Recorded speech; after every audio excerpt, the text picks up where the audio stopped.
Hello everyone, good evening and welcome to the monthly meetup of Kubernetes Sri Lanka. So today topic is very exclusive for the beginners, and today topic is introduction of Kubernetes to the beginners. And I'm warmly welcome today's speaker, Rukshan Senanayaka, software engineer intern at WSO2 and undergraduate at University of Moratuwa. So Rukshan, screen is yours, do the magic. Thanks, Kavisha. Good evening, everyone. I'm Rukshan Senanayaka. So it was a wonderful introduction, Kavisha, and thanks for that. So today we're going to have an introduction to Kubernetes.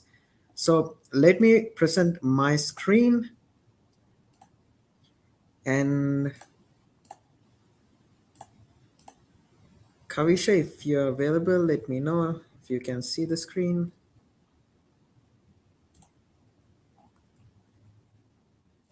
Okay, anyways, hope you can see the screen. If you can't see the screen, just put a comment. So everyone, this session is going to be an introduction of Kubernetes to the beginner. So if you have heard of Kubernetes and if you have wondered what Kubernetes actually is, now this session is for you. Now, first of all, who am I? As Kavisha mentioned, I'm Rukshan Senanayaka. I'm currently a software engineer intern at WSO2, and my main intern project that I'm currently doing at WSO2 is called the Kubernetes Controllers for IDaaS. Now here, IDaaS stands for Identity as a Service. I'm currently a third-year undergraduate at the Faculty of Information Technology, University of Moratuwa. I'm a chess player, and also I'm an explorer of tech. If you have any question regarding this session or anything in general, please feel free to connect with me at LinkedIn or Twitter. And also you can contact me via my contact form at my website, rukshanjs.me. Okay, so in this session, this is the breakdown of what we are going to discuss. So this session is for absolute beginners who have just heard of the word Kubernetes and want to learn more about it and want to learn what they can do with it. So first off, let's have a comparison, or rather an introduction of what Docker and what Kubernetes is and what's the difference between those two. And let's see some action. That means we're going to see some demo of using Kubernetes. And then we're going to have some interesting analogies with regards to ships, right? So we're going to talk about master ships, cargo ships, hand radios, ship manifests, section of harbors, cranes, cargo types, authorized personnel, and ID cards. Now you may be wondering, what is he talking about? I came here to learn about Kubernetes and he's talking about ships. Fear not, we're going to talk about Kubernetes and ships because it's going to get interesting. Now, if you have heard of Kubernetes, like I said earlier, you have heard of a lot of buzzwords: deployment, node port, stateful set, namespace, config map. Well, we are not going to talk about any of those because this session is for absolute beginners, and I'm going to give you an idea of what Kubernetes is at the end of this session. By the end of this session, you're going to have a complete idea of the problem that Kubernetes is going to solve and how you can integrate it with your development activities. Now, the first thing is, what is the problem Kubernetes is going to solve? Now, to answer this question, first thing, we have to understand what Docker is. Now, if you may be wondering, why are we learning Docker when I want to learn Kubernetes? Well, there's a bit of context that you need to understand first. That is, Docker and Kubernetes can be seen as two sides of the same coin if you want. Now, here's the thing. If you have been like this guy, for example, if you have created a nice application and you wanted to show off it to your friends, and suddenly on your friend's laptop, that application doesn't run. Now, you may be wondering, what is this? It worked well on my machine, but now it doesn't work well on your friend's machine. The problem, there's a lot of dependencies for applications to run successfully. And this is the case with enterprise applications as well. There's a ton of different dependencies that these applications need to run. For example, if you are familiar with Node.js applications, you may have heard or used the package.json file. You run npm install, and then all the dependencies for your application are going to get installed on your machine. Now, these dependencies are very tricky to handle. They will depend on your operating system, and they will have version incompatibilities to consider. Now, when you are distributing your applications to the whole world, you can't support all the users in the world using your own code just by yourself. Now, to solve this problem, which is to support different operating systems and different computers, and to have your application and all the dependencies that it needs to run successfully in one single bundle, that would solve the problem. That's exactly what is done by a Docker image. So you create something called the Docker image, and that image contains all the dependencies along with your application code that is required to run it successfully. Now, Docker is needed to run this image. So you create an application image, and then you need to run it. To run it, you need the Docker runtime. So if you have a Docker runtime and you have a Docker image of your application, then everyone is happy. So the advantage is wherever there can be Docker or Docker runtime, your application can run without any issue.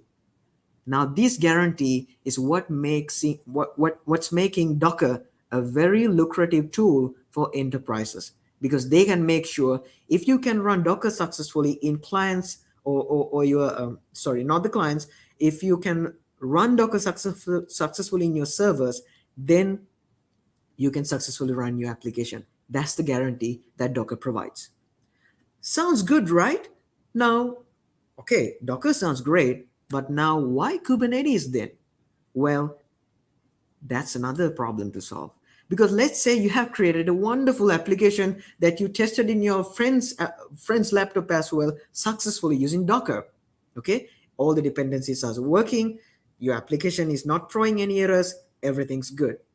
But the problem is, if your application becomes so popular, not just your friend, a friend of a friend, another friend of a friend, and it begins exponentially growing, and now you have a lot of viewers, a lot of people who are using your application.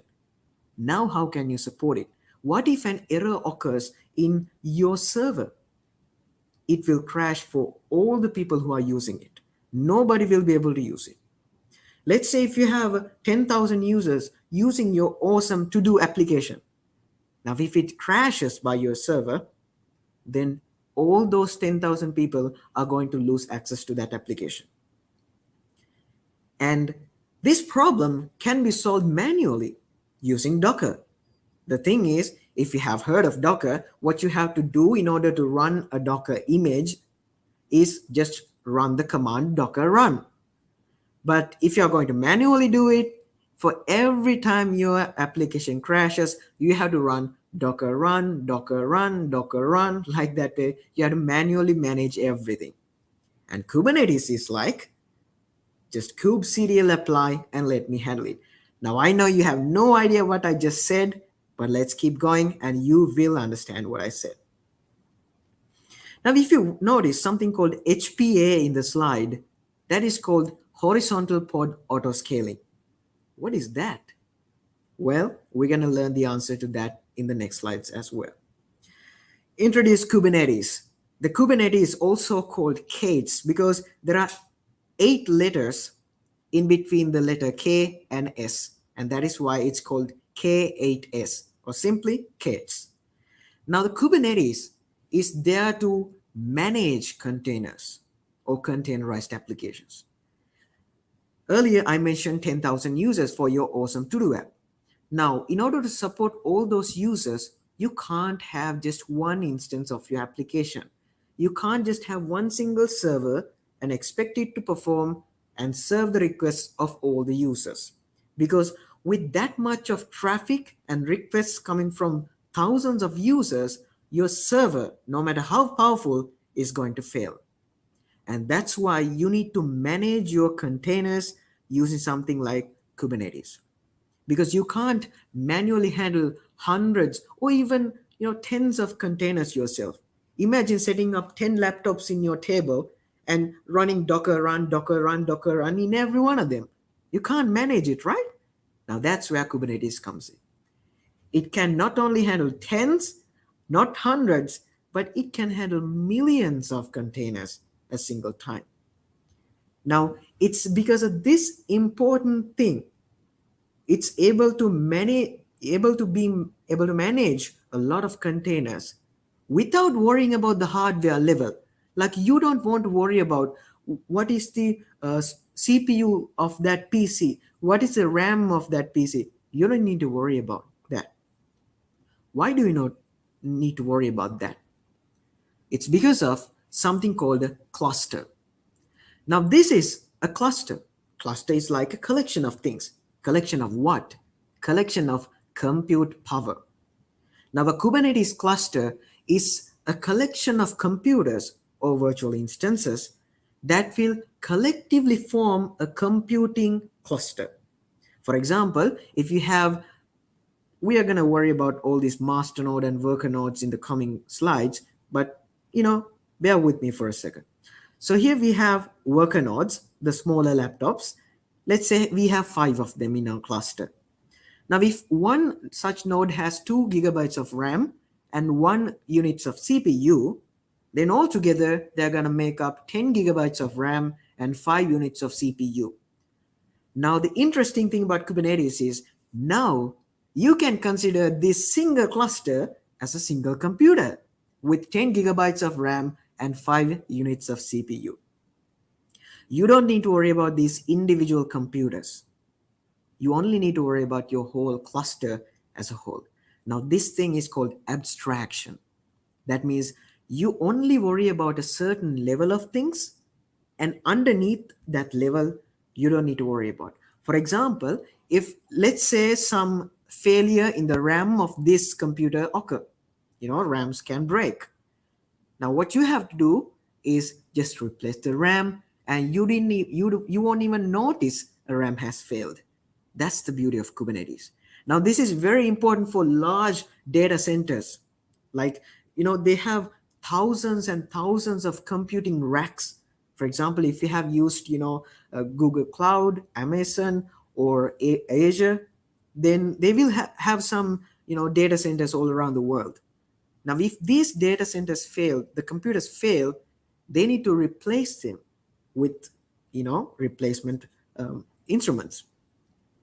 But if they're using something like Kubernetes or something called data center operating system, they won't need to worry about this.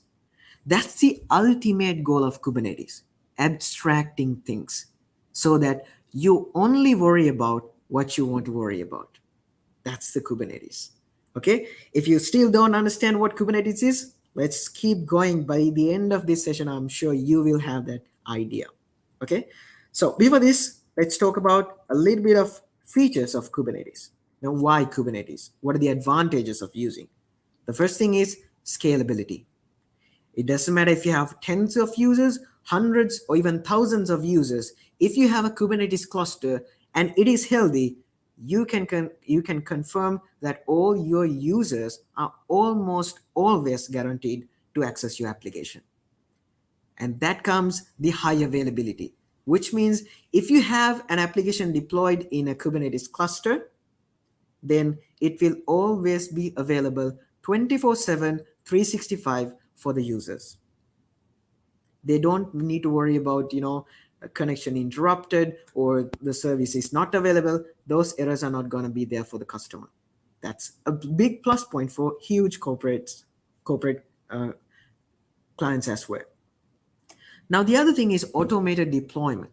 Like I said, if you use just Docker, you need to have separate laptops to manage these things or separate virtual instances, and you have to manually enter commands in those computers. But if you use Kubernetes, there is something called declarative configurations. That means you simply say to the Kubernetes cluster, hey, Kubernetes, I want 2 gigabytes of RAM, 2 units of CPU, and here is my application. You run it. You make sure my customers are able to access it all the time. And then Kubernetes dearly replies, okay, boss, I'm assuring your application is going to be available. Now that's the assurance provided by Kubernetes. And also load balancing. Like I said, if you have thousands of users, a single computer is not enough to serve those requests. Now you need additional computers. Now, if you have additional computers, let's say you have 3 computers within your Kubernetes cluster. Those computers are actually called nodes, but in this session, we're not going to worry about those, buzzwords. Let's say them computers. You have 3 computers in your Kubernetes cluster. Now, how can you make sure all those computers are utilized without unnecessary cost? Because when it comes to large corporations, cost is a very, very important thing. They need to minimize it as much as possible while serving their customers as much as possible. Now, the load balancing, what it does is when let's say you have 3 computers in your cluster and there are 1200 customers accessing your awesome application. There are 1200 clients and there are 3 computers. Now if you are good at basic math, you can say just divide it by 3, right?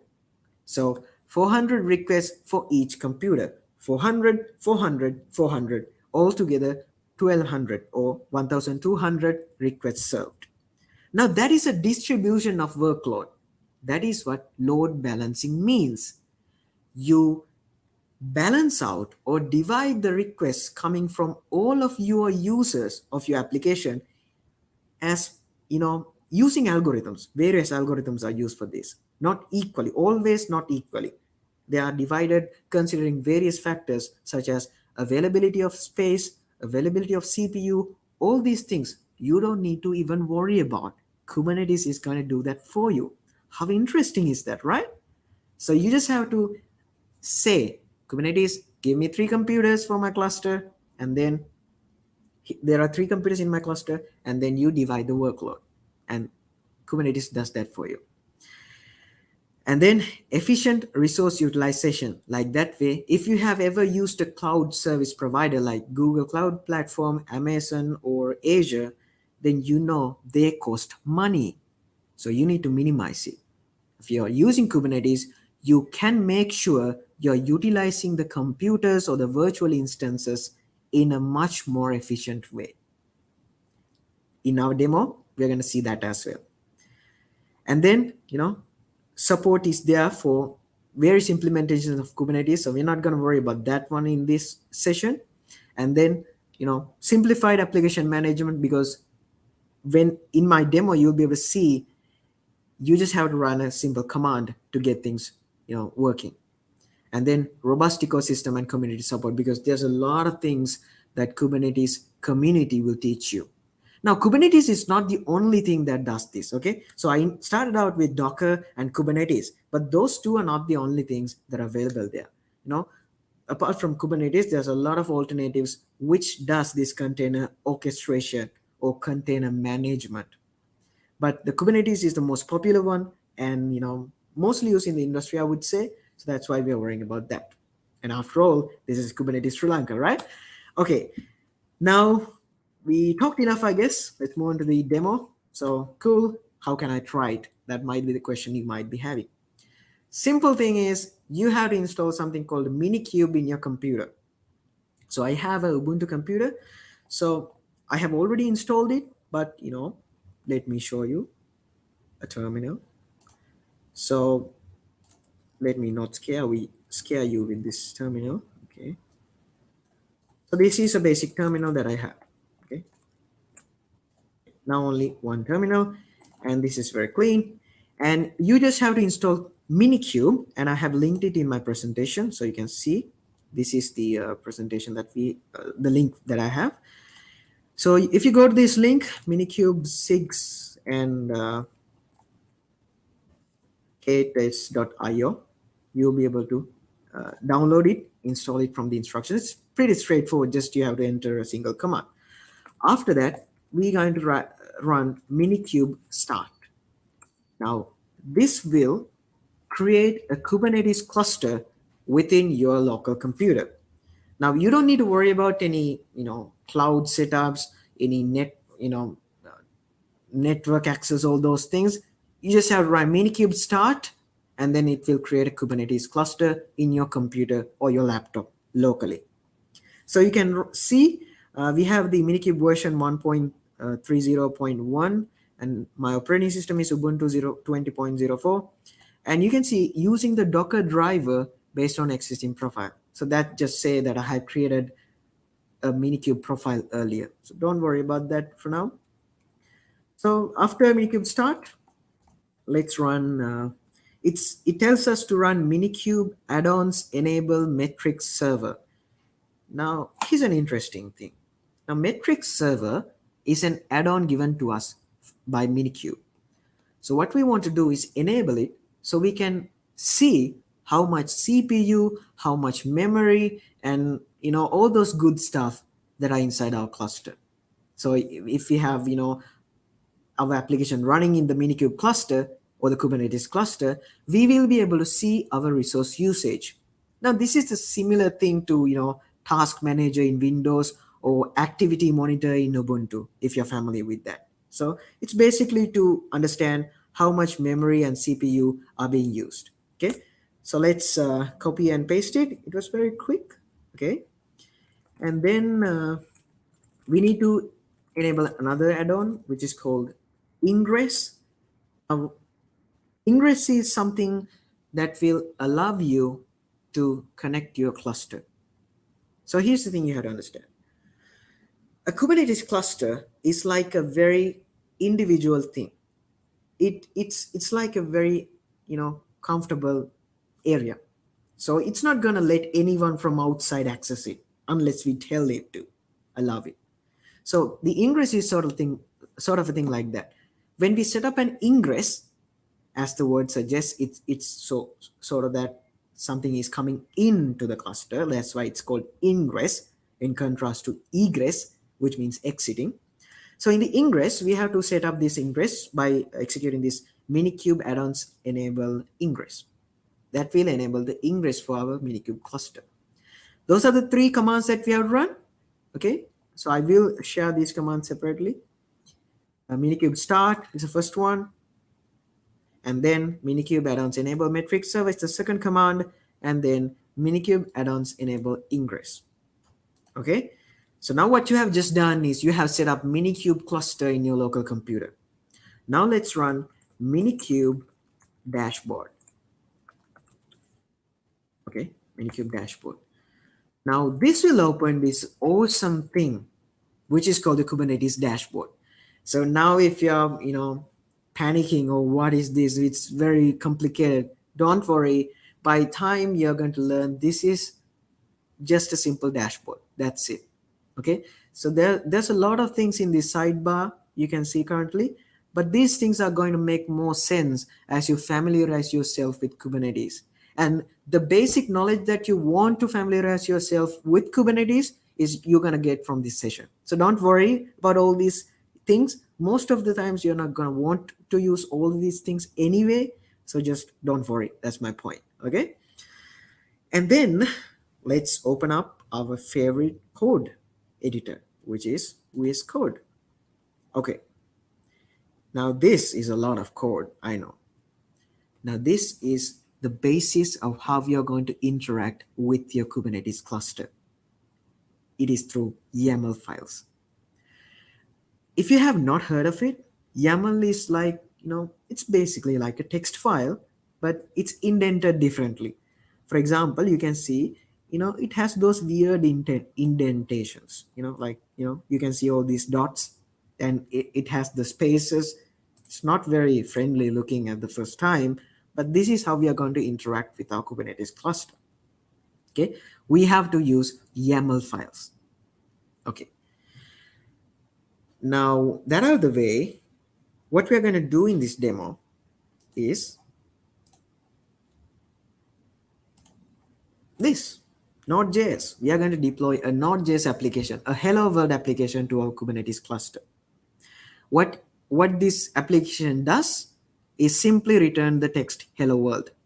but it's not like running node index.js. I'm sure you are familiar with that. If you have used node, you just have to write the code node and then a space index.js, and it will run your node.js application locally.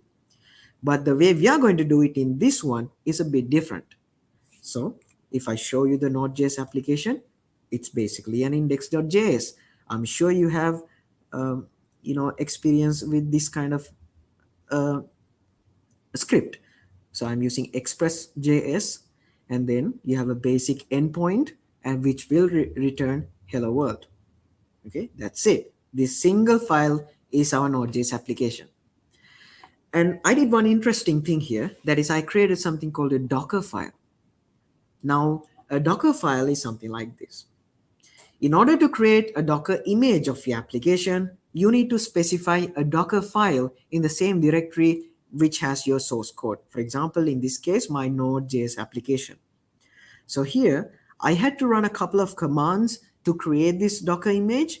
So the first one is actually Docker space build and then -t for tag, and then hello world, and then a dot to say the current directory. So what I have done here is Docker build. That means I'm instructing Docker, hey Docker, build me a Docker image. That's basically what I'm going to tell here. And then it will look in the current directory or whatever directory you specify here, and then it will find a Docker file, and then it will read that Docker file, and then from that it will create the Docker image. After that, I have pushed it to Docker repository. Now, you may be thinking, oh, I came to learn Kubernetes and this person is talking about Docker, Docker build, Docker push, Docker hub. I don't know any of those things. But with time, you'll realize that these things are very basic stuff. But in order to understand this basic stuff, first you have to familiarize with yourself, these things. So what I'm currently telling is you have your Node.js application. Forget Docker, forget Kubernetes. You have your Node.js application or whatever application. And then you create a Docker image of it. Okay. And then in order for your cluster to download it, you need to host it somewhere. That's basically what we are doing in Docker Hub. It's like GitHub, but for Docker images. You have heard of GitHub. No, it's there to keep our code so we can access it from anywhere in the world. Similarly, there is Docker Hub to keep Docker images like that. Okay. So in our YAMLs, we are going to get that Docker image. So you can see here image, and then this is the name of the Docker image that we created. So for example, here you can see I said Docker build space hello world, which will be the image name. And then in our YAML, we will reference that image. Okay. Now here Rukshan JS means my Docker Hub account, and that is why there is that in the word. So what will this do is it will get that image from the Docker Hub and it will use it in this YAML. That's the thing. Okay. Okay. Now we have created a Minikube cluster in our computer. So this is it. Okay. And then let me go into our YAMLs.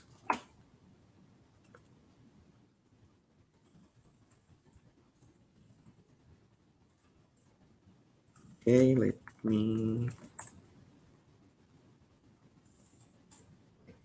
forget that. I just cleared whatever I had done previously. Sorry for that. And now our Kubernetes cluster is going to be, it's going to be empty. Okay. Let's see, Kubernetes delete. Okay, I have made a mistake. Kubernetes delete. Yes, that's great. Now this screen thing should disappear.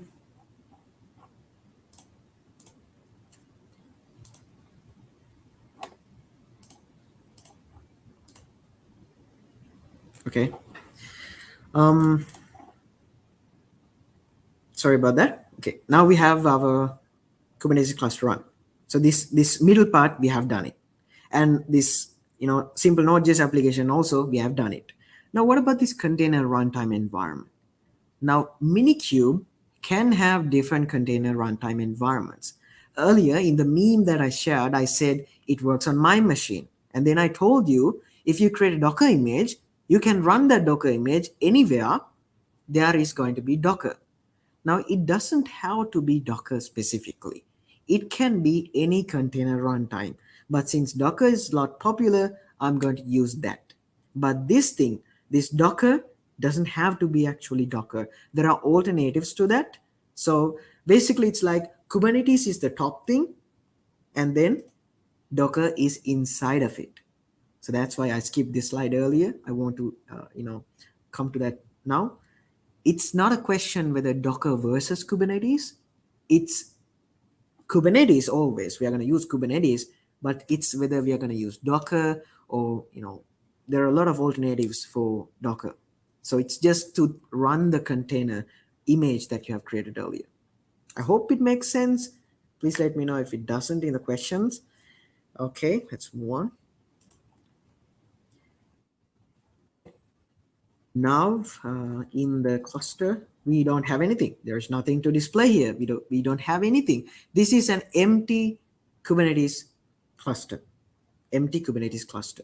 So here we have nothing, and now we are going to deploy our Node.js application. Now how do we do that? Okay, let me show you. There's a simple thing called kubectl. Kubectl. Okay, that's a command line interface or CLI that you can use. Just like, when we are running a Node application, we run node space index.js, something like that. So here we have kubectl. Okay. Okay. Kubectl. And then apply, which means, hey, kubectl, apply the file, which is where this -f comes in. It says file. So now we're going to say which file. Okay, then I'm going to say node.js.yaml because we're going to apply this YAML file. Now you can see there are two YAMLs. First thing we are going to, deploy in our cluster is this Node.js application. Now I will hit apply, and then you can see it says deployment.apps/Node.js deployment created, Node.js service created, Node.js ingress created. Now, if you carefully understand this YAML file, you should be able to see those exact three things defined in this YAML file. So this portion is for the deployment. Deployment means you have your Node.js application. To introduce that Node.js application into the Kubernetes cluster, you have to use a deployment kind. Now, you have a new word there, kind. What is that? What is a kind? I don't know what's a kind, right? For the moment, just think kind is like a data type. It's really not, but think of it like that for now. So we are going to create something of the deployment data type. Okay, so we have that. And we give the image that we created earlier. Okay, and then the next thing, the next data type or the variable that we are going to create is of service. Okay, bear with me. We're going to come to the slides and we're going to make sure everything is understandable. I'm just going to show you the demo now. So we have something called service, and then we have something called an ingress. Okay, ingress. So if I minimize those things for clarity, you should be able to see we had the deployment here, and then we had the service here, and then we had the ingress here. So three things: deployment, service, and the ingress. Exactly those three things are created here when we run this kubectl apply. Okay, so if you did not understand any of that, you should have understood that we have created three things by applying this command. At least that I hope you understood. Okay, so now let's go into the Kubernetes cluster, and then you can see there is a deployment created, something starting to make sense. Okay, we created a deployment in the YAML, and here is a deployment. Interesting. And then if you go into the services, okay, forget this Kubernetes thing. We have the Node.js service. Interesting. And if you go into ingresses, we have Node.js ingress. Okay, so in our YAML file, we specified three things. And now in our Kubernetes dashboard, we can see those three things. Isn't that something? So we ran kubectl apply, just a single command, and now some three things are created within our cluster. Okay, now let's see what those three things are going to do for us. We go into the ingress, and you can see something called hosts, hello.com. And if I click on it, it will show this privacy error. It doesn't, no matter about that. And now you can see the hello world. Okay, we didn't run node index.js. We ran kubectl apply. Now, how can we access our Node.js application within our Kubernetes cluster, or rather using our browser? That's what you have done, my friend. You have made your very first deployment on a Kubernetes cluster. Congratulations, right? So that is the basic step that you have to do. We have to run kubectl apply, and whatever thing you specify in this YAML, this complex looking YAML, it is really complex. I'm not gonna sugarcoat it saying it's not complex. It is complex. But with time, you will familiarize yourself with these fields, with these values, what they mean, what is a kind, what is a deployment. All those things are just, low level details. We're not interested right now. What we're interested in is we ran a single command called kubectl apply, and it created three things within our Kubernetes cluster, our Minikube cluster, and then we were able to access our application. That's the beauty of Kubernetes. kubectl apply created the resources. We don't have to even worry about those things. We just have to write this YAML file, a single file, single command, and we have our Node.js application. That's the beauty of Kubernetes. It's all declarative. Declarative means we declare how much CPU is needed for applications. For example, here you can see in the resources field, you have the CPU saying 200 M. M stands for millicores. So we need 200 millicores for application to run. And we say 256, this is maybe bytes, not megabytes, but maybe bytes. There's a slight difference between maybe bytes and megabytes. Slightly, you can think of 256 megabytes. So we say, I need 200 millicores of CPU and 256 megabytes of RAM to run my application. Please give me that, dear Kubernetes. That is the thing that we are saying in this YAML file. And in the service, we say that our Node.js application is running on port 8081. Okay. Now, if you go into the source code of our Node application, and you can see it's exactly app.listen 8081. Now, some things are starting to connect, right? That's the thing. While learning Kubernetes, you have to connect the dots. You have to connect things like, oh, I saw this value in my application, so it's using it here like this. So there must be some connection with it. That's how I learned Kubernetes, and that's how I'm learning Kubernetes. Okay, so I invite you to do the same. Now in the ingress, there is this helloworld.com. Remember where you saw this helloworld.com?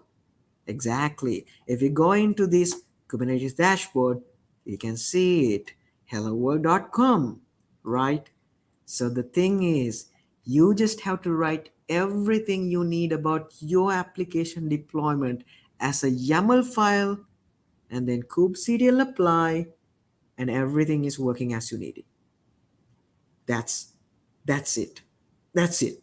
Just learn that from this session, and that is enough about Kubernetes for the day. Okay? But we have a little bit more. Let's go on. Let's go into the presentation. And so We did this. And next, okay, we have another interesting thing.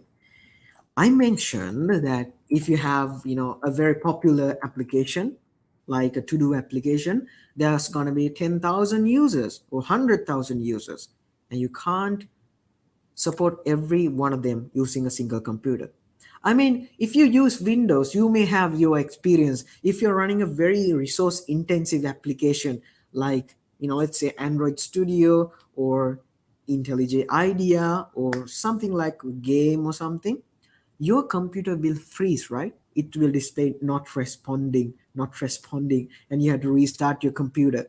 Now, that is because your computer will run out of resources when there are a lot of requests to be served.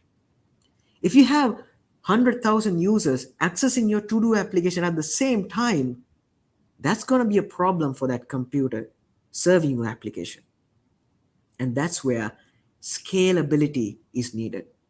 Scalability means when there are a lot of requests coming to your application, it need to be scaled. The application deployment need to be scaled so that all those users can access your application without downtime, with minimum latency. That means if your website application or your to-do application is like loading, users are not going to want to use that. And that's why you need to worry about these things when it comes to production deployment. Okay, so let me do a simulation. So this is a tool called JMeter, that's to simulate a lot of users. Okay, simulate a lot of users. Now if I run this up, JMeter application, JMeter script. Okay, before that, if I go to my Hello World application and just refresh it, you should be able to see that it refreshes immediately. Okay, I'll even display the network tab. So I'll expand it and then I'll run it. And you can see it took about only 13 milliseconds to load my application. So refresh it, 4 milliseconds. Here you can see 3 milliseconds, very small time. Okay, but if I simulate a number of users like, let's say 10 maybe, and then 100 maybe, and then we'll put the loop count infinite, which means they try to again access your application without any stopping. So that's simulating a lot of users, right? So let's run this thing, and you can see now 100 users are trying to exactly access your application at the same time. Now if we're going to be the 101st user and refresh this one, look at this. And did you see an increase in the load time? You can see it's now 58 milliseconds. Let's do it again.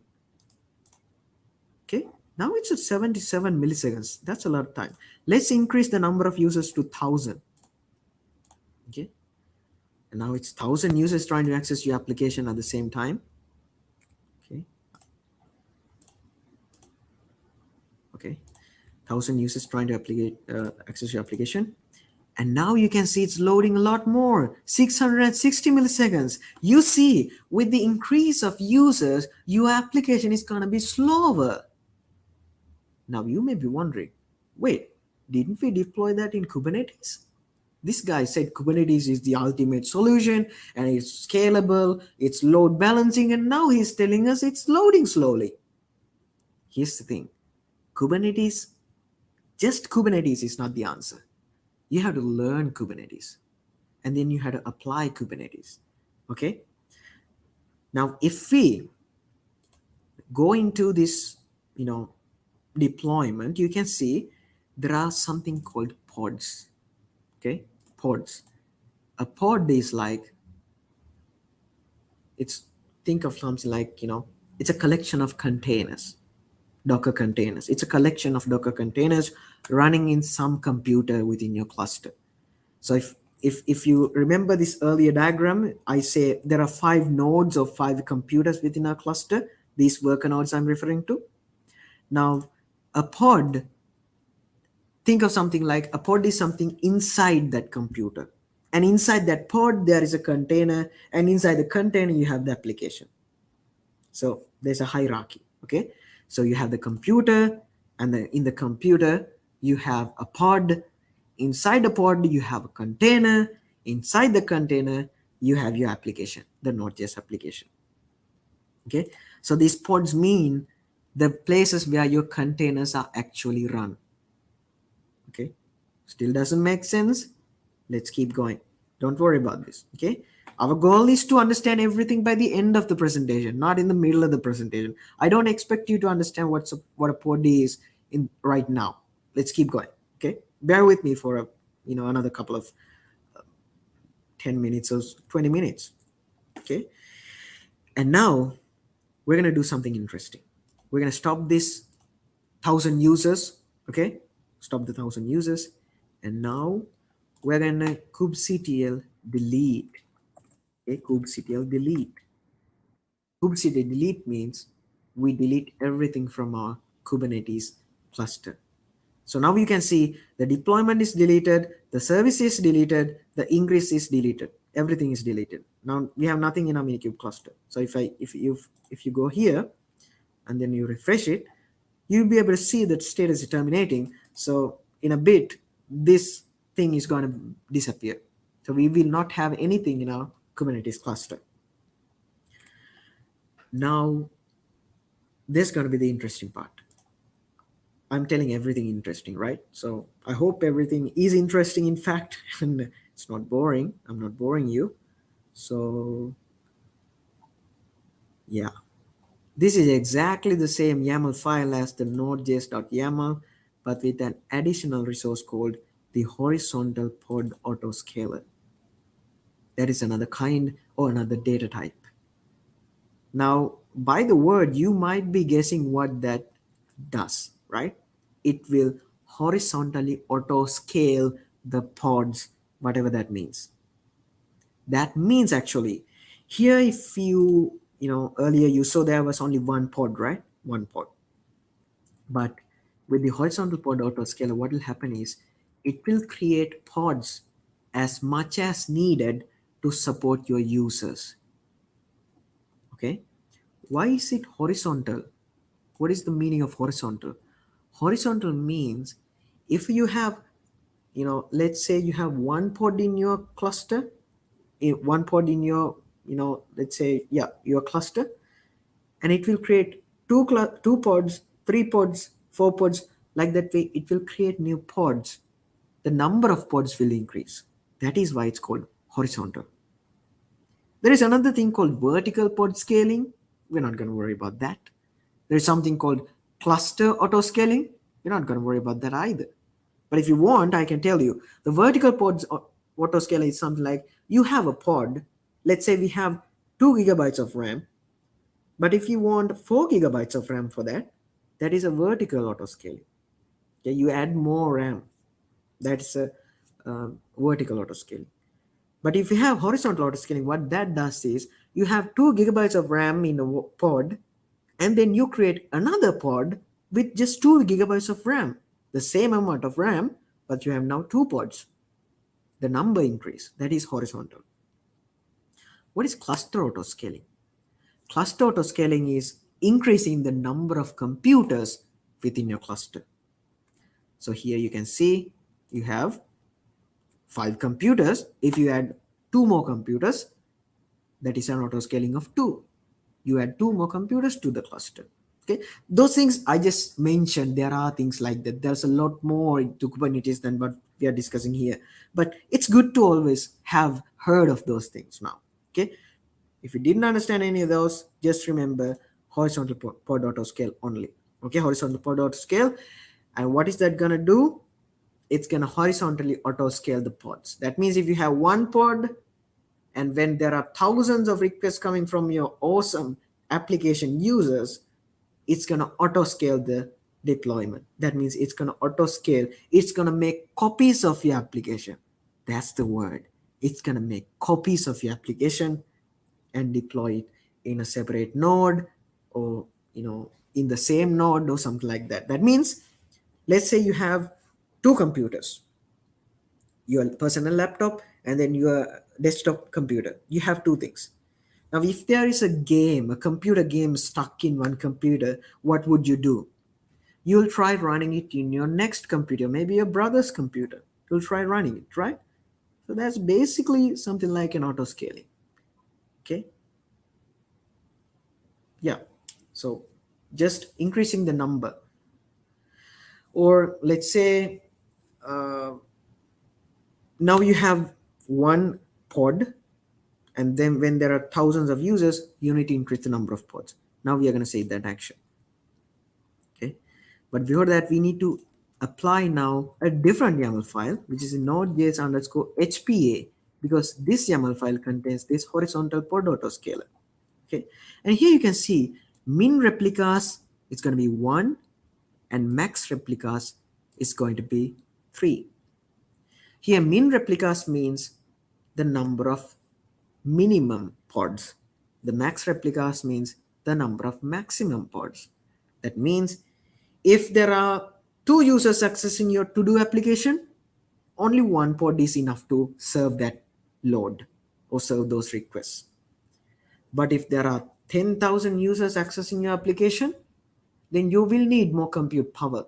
And that's where these max replicas are going to kick in. So if there are more users, more pods will be added, but added automatically because the horizontal pod autoscaler. Okay, so let's kubectl apply. Again, we have the deployment created, service created, node.js ingress created. Those three things we created earlier as well. But now there is something new, which is the HPA, or the horizontal pod autoscaler. Now, if you go into the Kubernetes cluster, you can still see one pod. Why one pod? Because now there's only one user accessing your application. That is me right now. So I'm just refreshing the application, and you can see I can access it, no problem. But only one user is accessing the application. But if we simulate 1,000 users now, you can see what happens. Okay, now 1,000 users are trying to access your application at the same time. Let's see what's going to happen. Okay, let's keep an eye on this dashboard. Currently there is only one pod, so you can see this green thing, it's running. You have a weird name, that's the name of the pod. We don't worry about those things. But the thing is, there's only one pod. So here you can see pods 1/1. Okay, let's give it some time and see what happens.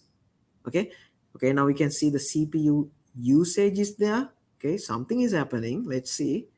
Okay, now 10,000 users accessing your application. Now let's see what our Kubernetes cluster do in this situation. Okay, now I don't think we can access our application. Yes, it's accessible, but it's gonna be a little bit slower. Let's see what will happen. Okay, we are keeping an eye on the number of pods. We are hoping for some change in the Kubernetes cluster. We expect the number of pods to increase. Currently, we have only one pod, but we need a lot more to handle those requests because our application is now getting popular. A lot of users, 10,000 users at the same time. Okay, fingers crossed. Let's see what's going to happen. Okay, waiting. And there you can see something is happening. You can see something, yellowish color. And there is something called container creating. And now the number of pods is 3. You remember that number 3? Of course you remember. It's the max replicas that we defined in our YAML. Okay, now our Kubernetes brain is thinking, okay, this person has deployed a popular to-do application. Now 10,000 users are trying to access it. Now what should I do? He has told me if I need, I can use max 3 replicas. So I need to auto scale. Let me auto scale. That's exactly what Kubernetes just did. We did not tell him create 3 pods Kubernetes. We did not explicitly told it. We did not tell it. Okay. But Kubernetes thought. He has told me that I can create minimum 1 pod and maximum 3 pods. And now there are 10,000 users trying to access my application. And that means I should create new pods. That thinking, that automatic thinking is done by the Kubernetes brain. If you were using just Docker, you should do this step automatically. Sorry, I messed up. Not automatically. You have to do it manually. Okay. If you do it using Docker, You have to do it manually. You have to keep track of how much usage, how many users are using it, what's the CPU usage, is it 50%, is it 60%, is my app going to crash? Everything you have to do it manually. But since you're using Kubernetes, we tell it, hey, Kubernetes, I have a very popular application. Be mindful if the average utilization of the CPU is above 50%. That means if the CPU utilization is above 50%, you know what to do. Create new replicas and try to support the users as best as you can. That's what Kubernetes does. That's what horizontal pod autoscaling. If we see what just happened in a diagrammatic way, okay, let me stop the JMeter. And if we see what happened diagrammatically, this is what happened. Okay, so in the left side we have horizontal pod auto scaling, and then in the right side we have no pod auto scaling. Okay, that's just running a single replica or a single pod. Okay, oh, here we have three pods. Actually, we can define the number of pod and it's not going to change. If we say three pods, it's going to stay three pods without horizontal pod auto scaling. But if we use pod auto scaling, it will create new pods to try and match the usage of the request. That means if there are 10,000 users, it will check how many pods should I create, and it's going to automatically create that number of pods. That's why I just reduce the opacity of these two pods to demonstrate that these two pods are not active all the time. They are active only when it's needed. That's the most important thing about Kubernetes. It's making things available only when it's needed. Okay, imagine you buying, you know let's say you like to eat hamburgers. Okay, you eat hamburgers and then you buy four hamburgers because you're like, okay, I want one for breakfast, then one for lunch, and then one for tea time, and then one for dinner. Four hamburgers. But you can't eat four hamburgers in a day, right? And even if you did, you can't buy all them at once. You have to buy the hamburger for dinner at night. Otherwise, you're not going to be able to eat it. So the same thing. In order to reduce unnecessary cost, you have to run things only when it's needed. And that is why horizontal pod autoscaling in Kubernetes is very important. There's a lot of features in Kubernetes, and I just showed you an example using the scalability. Okay, if you remember this slide, there's a lot of features of Kubernetes. I just demonstrated the scalability property of Kubernetes and how easy it is to do it. Of course, you can scale your applications and your pods or your containers manually using Docker. Like, I hope you remember this slide. Well, which one? Yeah, this one. Docker would say, I don't know, maybe run Docker run again. Like that way. Docker will tell you, just run Docker run. But it's not manageable. When you have hundreds of containers, thousands of containers, or even millions of containers in a production enterprise application, you're not going to be able to manually do these changes. Kubernetes does it automatically for you. In my example, I showed you only three replicas, but it can be 10 replicas, 100, or even thousands of replicas, and it doesn't matter to Kubernetes. It will do it automatically, and you don't have to worry about it. You just have to write everything, you have to declare everything in the YAML file, and the rest is Kubernetes control. Okay, now these are just some of the features of Kubernetes, and you just experience the scalability and how easy it is to scale a Kubernetes application using horizontal pod autoscaler. Okay, I'm again reminding you, there is not only the horizontal pod autoscaler, there is vertical pod autoscaler, there is cluster autoscaler, and there are only even scalers that I don't even know about. But if you understand what kind of things are possible with Kubernetes, you can extend your knowledge and practice with time. That's my point. Okay. Okay. So here you can see, and here in the picture, you can clearly see why it's called horizontal actually. It's increasing the number of pods. Okay, the number of pods are increasing. And without the HPA or the horizontal pod auto scaling, the number of pods is not going to change. No matter one user, no matter 100 or even millions of users, the number of pods are not going to change without the horizontal pod auto scaler. Okay, I hope you got it. And now into the ships. Why ships? Kubernetes, Docker, now ships? What is he talking about? Okay, now things are gonna get interesting for sure. Trust me. Okay, if things were not interesting for you earlier, now things will be, I guess, if you're into ships, that of course. So there are two main types of ships related to Kubernetes. There's a master ship and the cargo ships. Okay, now I'm going to make this analogy for you so that you can understand and remember what sort of things is available in Kubernetes. Now, master ship, as the name suggests, is some kind of a master. It will control things.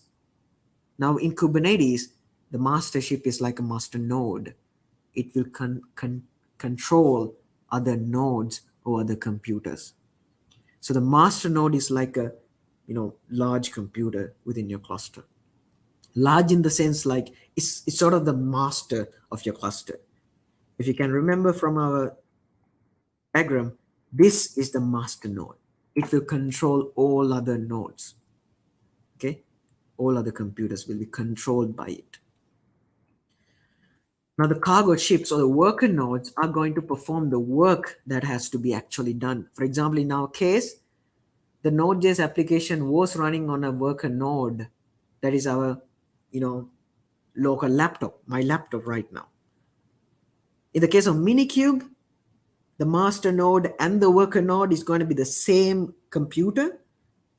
But in a production case, the master node is going to be separate and the worker nodes are going to be separate. So there is a controller computer within your cluster, and there are other computers to do the actual work that is required. I hope you got that. So the mastership. And here, the technical things. The mastership has four main components at the master node in Kubernetes cluster. The kube scheduler, etcd or etcd, that's called etcd, and kube API server and the kube controller manager. I'm going to tell you a brief of each of these components so you may be able to find more and learn more about them. Now the kube scheduler schedules things. Now what is scheduling? Scheduling means whenever you have an application, a Docker image that needs to be run, it will check there are a lot of computers. So here you have 5 worker computers. So on which computer are we going to run our Node.js application? That's a serious question in Kubernetes. And to solve this question, to get the answer, there are various scheduling algorithms in place. But even I don't know about those things in detail. So those things are abstracted away from us. We don't need to worry about those things.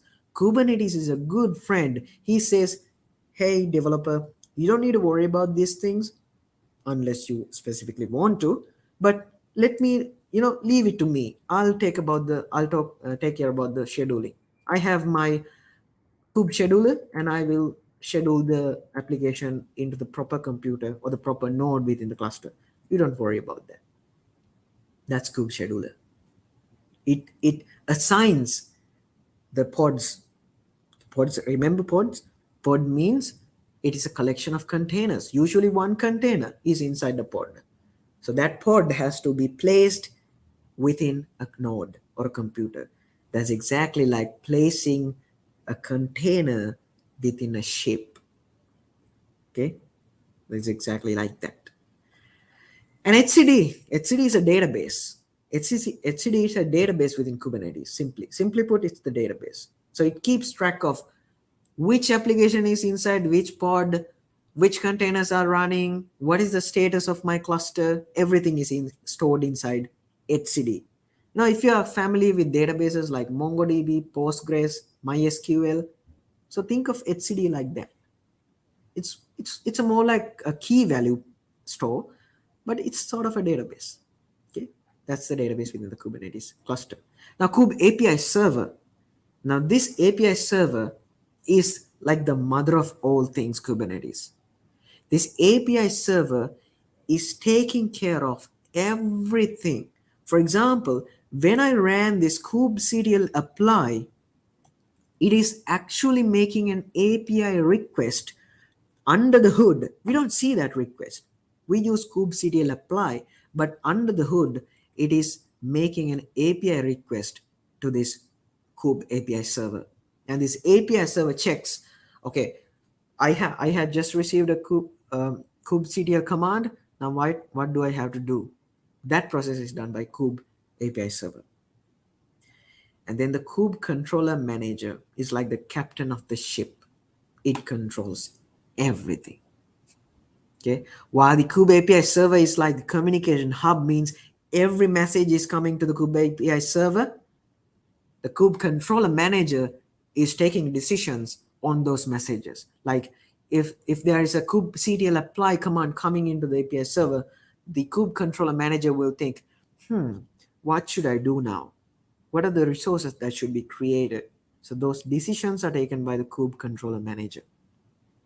Okay, so those are the four main things in the master node, or the controlling part of Kubernetes. That's the main part of Kubernetes cluster. And then we have the cargo ships, which are silently and innocently carries out your tasks within the Kubernetes cluster. So our Node.js application actually ran on a cargo ship, I would say. Okay, so those are the worker nodes within our Kubernetes cluster, and they mainly have three things actually: the kubelet, and the kube proxy, and the container runtime. Now, a ship has to have a captain, right? Now, in the case of a cargo ship, that captain is called kubelet. If you remember, in earlier, master ship had the captain, and we called him kube controller manager. Okay, there's only one master ship, but there are many cargo ships. So the cargo ship's captain is called kubelet. Now, there has to be messages passing between the cargo ships and the cargo ship and the master ship. So these communications has to take place via a telephone operator. This telephone operator is the kube proxy. Okay, so this is another component within the worker node, kube proxy. Now, I'm reminding you again, we don't want to worry about these things specifically when we are creating Kubernetes clusters. We don't actually worry about the kubelet. We don't actually worry about the kube proxy. These things are handled behind the scenes. We don't even want to worry about these things. Kubernetes takes care of these things. But I'm just telling you these things exist, okay? And the other thing is container runtime. It's like the engine. So it runs your containers without container runtime. So for example, Docker is a container runtime. Like Docker,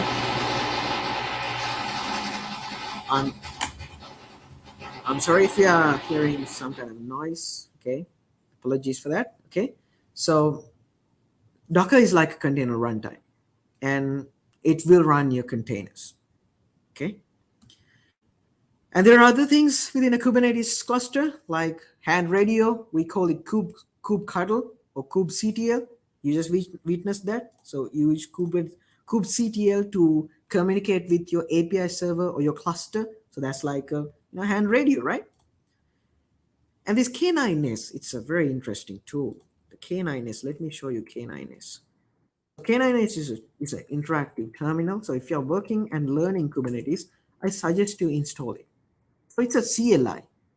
Okay. So basically, you saw the Kubernetes dashboard, this beautiful UI, green color, blue color, all these things are there. Those are good. But when we are actually developing using Kubernetes, it's very easy to use CLI things, command line interfaces, terminals. Don't be afraid of these things actually. You need to learn these things, and you need to be familiarizing yourself with these things if you are about to, enter into the Kubernetes ecosystem. So this thing will allow you to weave the pods, weave the services, and then weave, config map, everything you can weave using simple commands using this tool, which is called K9s. Okay, it's a very interesting tool. So you can use that or kubectl to interact with your Kubernetes cluster. And then the manifests. The manifests you witnessed actually earlier. These are the manifests. These YAML files are called manifests. Another analogy to the ship, in a ship there are manifest files. Okay, so the captain will look at the manifest file, like, okay, what we have to do, how much food we have, everything is in the manifest file. So that's exactly what these YAML files do. Everything about your deployment will be included in your YAML file. So that's the declarative pattern of specifying the resources. And then the section of the harbor is called namespace. Okay, what do I mean by that? So you can here see on the top of the Kubernetes dashboard, there is something called default, which is the default namespace. So if you need to change the namespace, you can drop down and you can see there are various namespaces like default, Ingress Nginx, kube node lease, everything like that. Okay, and you can select whatever namespace you want to currently use. And then the cargo types, that means workloads. I apologize for the noise. So let me quickly tell you, there are service ingresses, services, so all these things you can call them resources. And then we have authorized personnel in a ship. So that is RBAC, or role-based access control in Kubernetes. There's something called that. So you're not going to let everyone do Kubernetes kubectl apply. You're only going to let the captain do that, right? So if everyone was sailing the ship, that's going to be a problem. So we only let authorized personnel, and you can do it using RBAC in Kubernetes.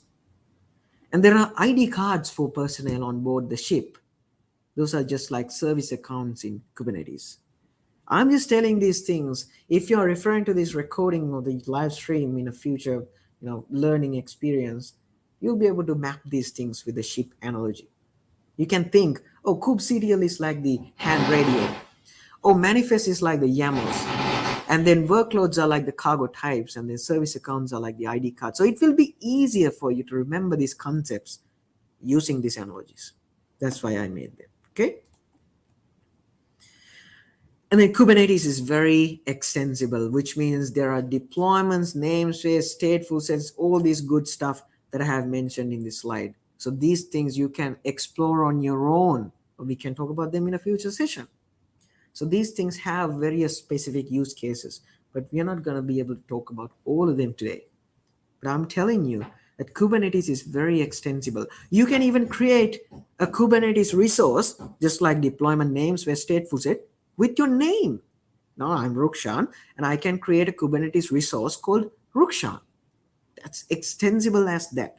And then I can deploy my application saying kubectl, apply, and then I create a YAML file. And in the YAML file, instead of this deployment kind, I would have to put Rukshan. How interesting would that be, right? In fact, my intern project at WSO2 is going to be exactly like this. Something like that. It's related with Kubernetes operators. And that's what you're doing with custom resource definitions. Okay. You create new things to add to Kubernetes depending on your application. If you have a to-do application and you want to extend Kubernetes, and then you can create a custom resource definition called my to-do app, and then create a proper controller for that. Okay, so if it doesn't make sense right now, don't worry about that. It's really not necessary to deploy an application with CRDs. You can do it with all the inbuilt tools, but it will be easier to use a CRD.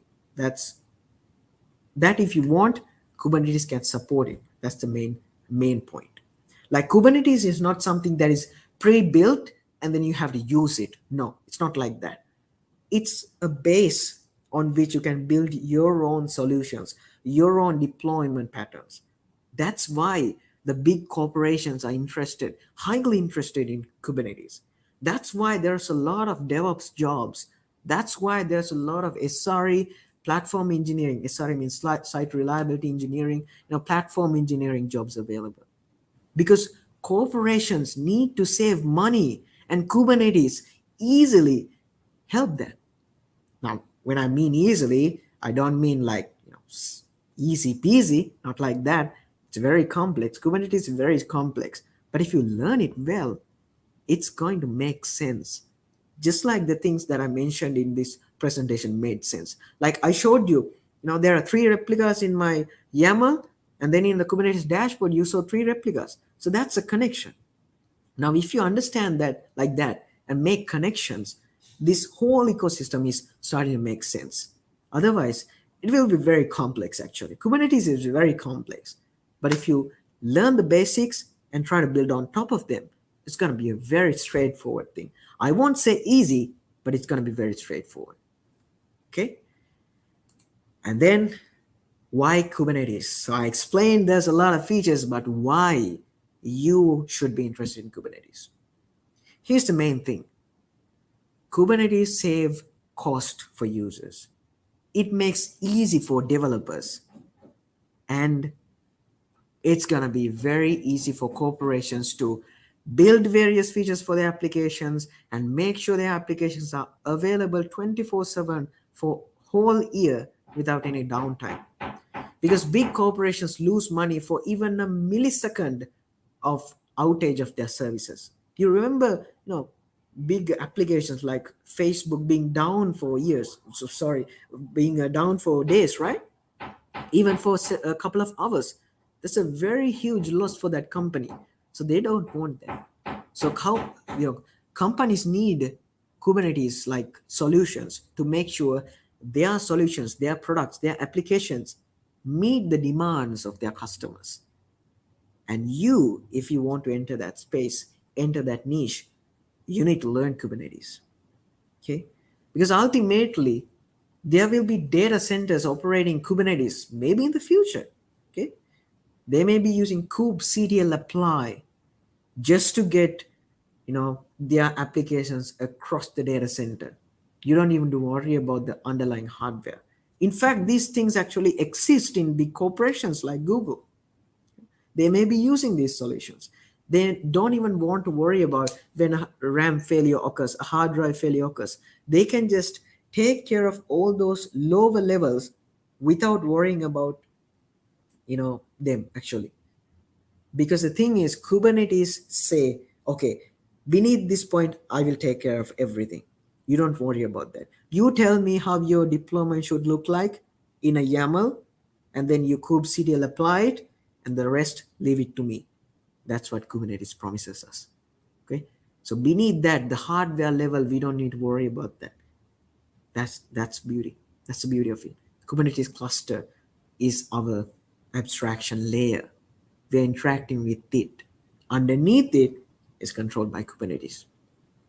So it will add new pods, it will add new nodes, new computers to the cluster.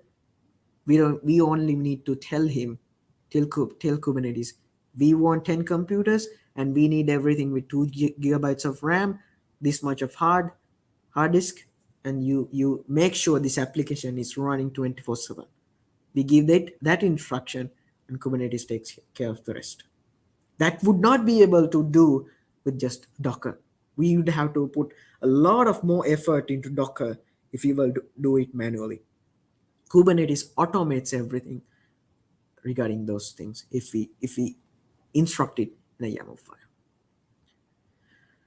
So for the ship analogy, I got some inspiration from this site. So I thought it would be an honorable mention to that author. So yeah, that's it. And let me revisit the slides just so I didn't miss anything. Okay, so we talked about this. Kubernetes is the big one. Docker is inside of it. And okay, the features of Kubernetes, what is a cluster? Minikube. Minikube is free, of course.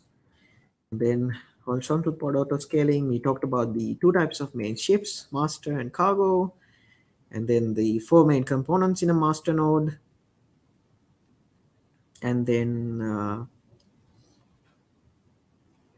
okay, kubelet, and then the resources and how Kubernetes can be extended, and then why Kubernetes, and that's it.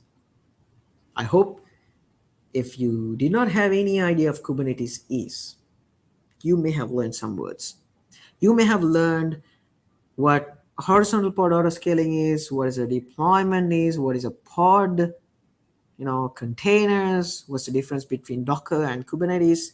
I saw online that there's a lot of debate or a lot of questions really from beginner people just like myself when a couple of months ago asking Docker versus Kubernetes. Now that's not really a valid question. It's Docker inside Kubernetes. Kubernetes doesn't need Docker to run. It's just a good container runtime. That's it. We can run Kubernetes without even Docker. But popular one, so we are using it as the container runtime within Kubernetes. I hope things got a little bit clearer than you joined this session. So it's been about 1.5 hours. So I hope you got some insight into what Kubernetes is, what kind of a problem it solves, and how does it solve, and why many people are talking about it, why enterprise clients are interested in it. I hope these questions were answered in this session. So I started learning Kubernetes for my internship project. I had no idea of Kubernetes. Yes, I have heard of it. I had heard of Docker and some Kubernetes buzzwords, but I had no idea of how it worked or why it was there in the first place. So I hope if you're a beginner in Kubernetes, I clarified that at least. And if so, that's a pleasure of me. And thank you very much for the opportunity. I would like to thank Kubernetes Sri Lanka very much for offering me this opportunity. And if you have any questions, I would like to welcome them. Okay. Yep. We are giving a few minutes to ask any questions. You can drop it on your comment section.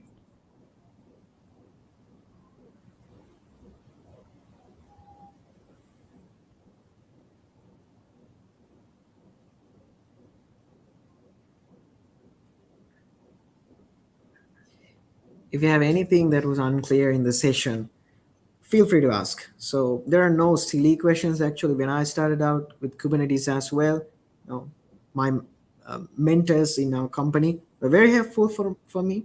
So you have to ask from someone. Don't be thinking like, no, that's a very silly question. He talked about auto scaling pods, and now I'm gonna ask this silly question. Everybody is gonna think I'm an idiot. No, it's not like that. You're all learning. Nobody can learn everything at once. So feel free to shoot away the questions. If I know, I will answer it, of course.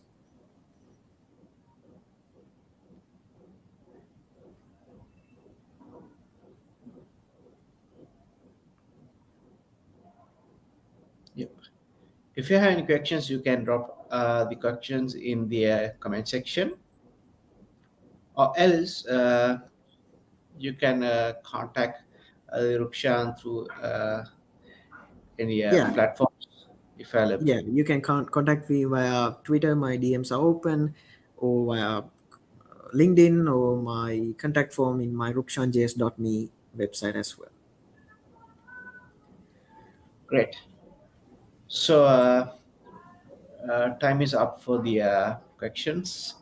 So, and Ruksha's, the session is very awesome. Uh, I think if you are not familiar with Kubernetes, but if you are from starting this session, you will absolutely get the perfect understanding about the Kubernetes. And thank you once again, Rukshan, for spread out your great ideas. And we're hoping to meet you again with the another session. So until then, have a pleasant day and a good night. Thank you, Rukshan. Thank you, Thank guys. you, Kavisha, and thank you, Kubernetes Sri Lanka, for inviting me as well. See you soon. Thanks, everyone, for joining. Goodbye.